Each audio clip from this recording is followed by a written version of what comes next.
consultants. They are not allowed to practice medicine without a license, and practicing medicine is a very broad term, and it's basically offering to treat, diagnose, or cure any human or animal ailment. So I think that's going to be the biggest challenge with consultants, is really helping them to understand what that line is and how to stay on the right side of the line about what may be beneficial, as opposed to this product will do X, because I think we would all admit that we just don't have that kind of standardization to be able to say that yet. So with our consultants, we had one public meeting, which actually was kind of lively. I didn't think that people would be as interested in this as they were, but they actually are very interested in it. And we had the one public meeting, and then we started drafting language. We're in that process now of drafting the language, and we expect to release that draft language around the end of October. One of our real challenges with this particular rule set is we create the certification and we approve training programs, but we are not the training program. So we have to find groups out there in the community who will create and put on a training program that we could approve, you know, with a standardized curriculum and qualified instructors, and something that is truly science-based and non-biased and educational for the student that's being trained. So we're talking to 4 or 5 groups now to try and find out. They have identified themselves as being interested, or trying to find out if they could meet the need and actually have training programs that are available sometime in April-ish, because we need to have people be able to go through the training, get their certification, be ready to work on July 1st. The profession doesn't begin until July 1st. Yes, ma'am, is it a retail requirement that they have a certified person in the store? That is it. Sell those products. In the LCB's draft rules that they released, they did require that there is at least one on staff. Now, the store owners that I've spoken to, trying to get a feel for this, I've had stores either say, I'm not getting a medical endorsement because I don't want that liability, and so I'm going to have no consultant. Or I've had stores who say, every single one of my staff is going to become a consultant. So I think we're going to have a lot more than we thought we were going to. But again, LCB looks like they're going to require at least one. And we may or may not, in our database rules, require that only a consultant can enter a patient into the database. That's something we've heard a lot from the public. They brought that up spontaneously. They feel that patients already are going to feel some kind of weird having to go to a new retail store, hand over their authorization, get put into a database. But they'll feel a little bit better, apparently, if it's being done by somebody who holds a credential from the Department of Health. And then the third set of rules that we are working on, that we have not released the official, it's called a CR 101, it notifies the public that we're starting the official rulemaking process, are the product requirements. Now, a lot of people refer to this as the Department of Health is going to define medical marijuana. No, we're not. It is our firm belief, and by our I mean me, again, that marijuana is marijuana. And the only thing that makes it medical is the intent of the user. I have talked to a lot of people who, yes, thank you, I'll take that, okay. I've talked to people who use Trainwreck for glaucoma. And I've talked to a lot of people who use Trainwreck because they had a hard week and they just want to relax on Friday night. It's the same product. The only thing that makes it different is the intent of the user. So we are not going to say, this is medical and this is not medical. And patients, you can only have this and you can't have that. Because there is no science, no evidence to back that up. And I'm not going to make a kind of arbitrary decision. I'm still doing I'm doing a lot of research. I know more about pesticides, I think, than any lawyer in the state of Washington has any business knowing. I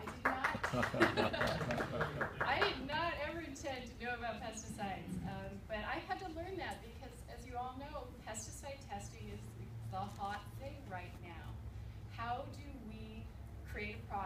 is safe, not just for patients, but for any consumer who wants to use it. And when we're looking at public health, we're looking at everyone's health, not just patients who, bother to get an authorization. So, what we are, imagining these rules to be is that they will have enhanced testing standards, that they will have, the requirement in the legislature is that we address CBD and THC ratios, that we address additional quality assurance testing, labeling, safe handling, and employee training. So this is what our rules will be addressing, and in doing so, we all know, I hope, that you can't use the term organic because it's federally protected, they don't recognize marijuana, yeah, okay.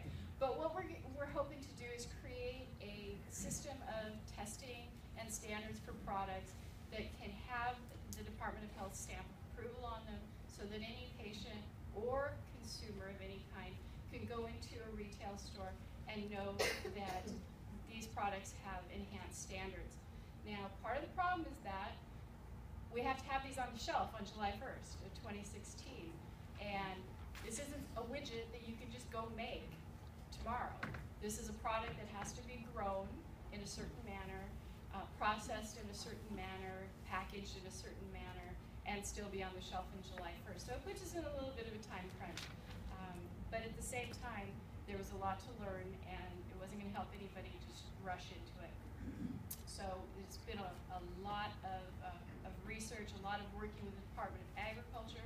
If you do get a chance to go to the pesticide class that was mentioned earlier, I believe Eric Johansson from the Department of Ag is going to be there. That man is a god. He has managed to teach my non-scientific brain about pesticides. He is so smart. Go there, listen to him, learn from him. It is worth every minute of your day to do that. So that's what I'm up to. Not much. Just, a little something here and there. And those are kind of our time frames. And other than that, I just wanted to let you ask me stuff. I just go randomly. This is probably something you haven't really thought about yet on the horizon. Oh, yes, I have. But today I was at one of my structural engineer for some build-out we're doing, and I haven't been to their location for probably 6 months, and they had an old dog there at the location. And I went over there today, and I thought they'd gotten a new dog.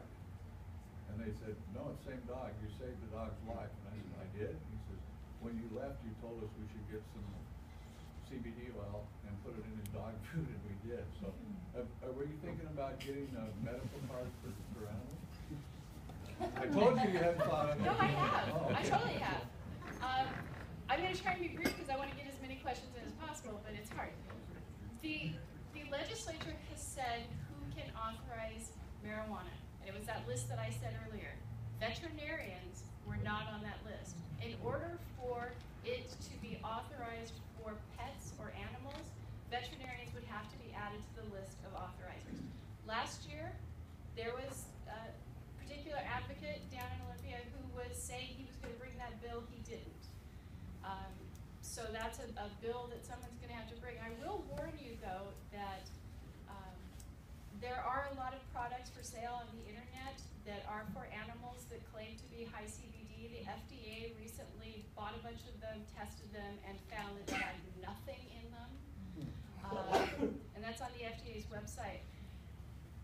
So what we have on our website, because we thought about it, is buyer beware when it comes to CBD oils that are sold outside of the regulated market, because there's a lot of snake oil salesmen out there. Okay, who else? I wanted to thank you and recognize for holding the intent of the patient as a standard by which the medical quality of the product would be determined. That's just wonderful. The traditional standard, of course, cannot be supported given the restrictions of the bodies that support that standard. So until such time that's in place, thank you so much. Welcome. That's an easy one. Who else?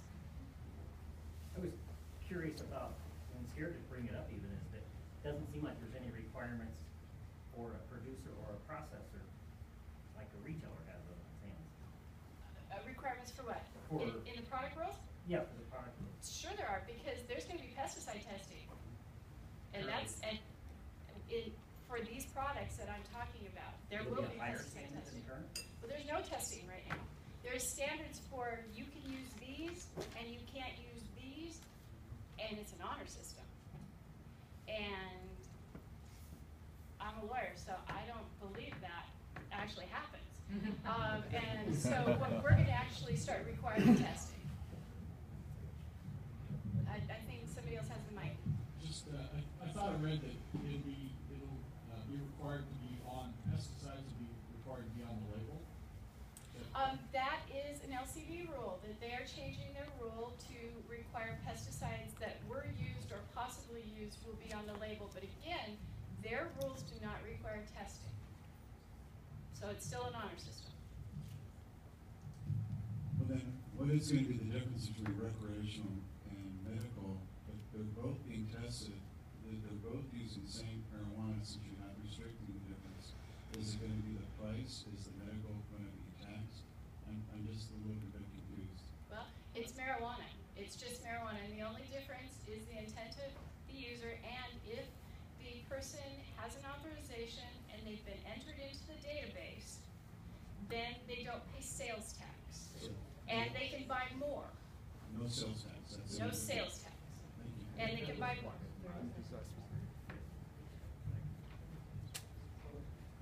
How about cannabis tax? The 37% excise tax will apply to all products to all people. Hello.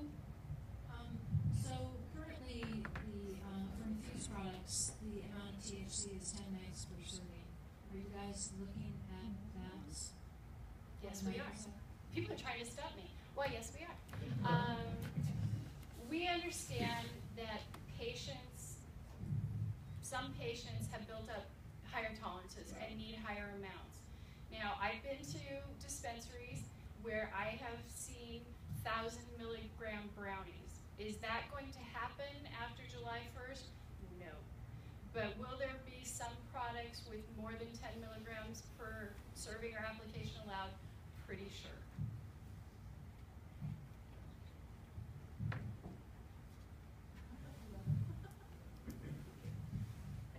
I'm just asking this out of curiosity, because I am not a medical patient, I'm not a medical provider, I'm not gonna have anything to do with anything medical, but I have the question.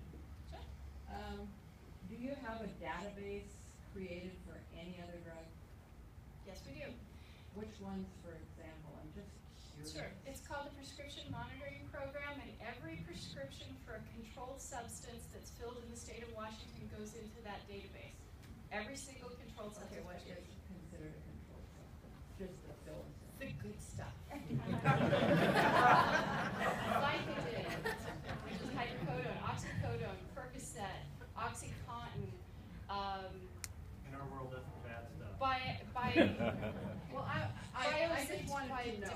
I mean, yes. it doesn't Yeah. mean anything to me, other than I was really, really curious. And people will argue with me about that and say, nuh-uh, there's not. And I'm like, yes it is. I created it. And I'm in it too. And I don't care. I'm not ashamed of that. I was just curious. Thank you very much. You're welcome. This is just another curiosity question, and I don't know if you can answer it or not. So when you go and buy pseudoephedrine, and you have to show your driver's license, and if you need it again next week and you bought your quota, how do they know? Is that There's another that's database for another pseudoephedrine, database. yes. So from my driver's license, they know that I'm taking pseudoephedrine. Yeah. Okay.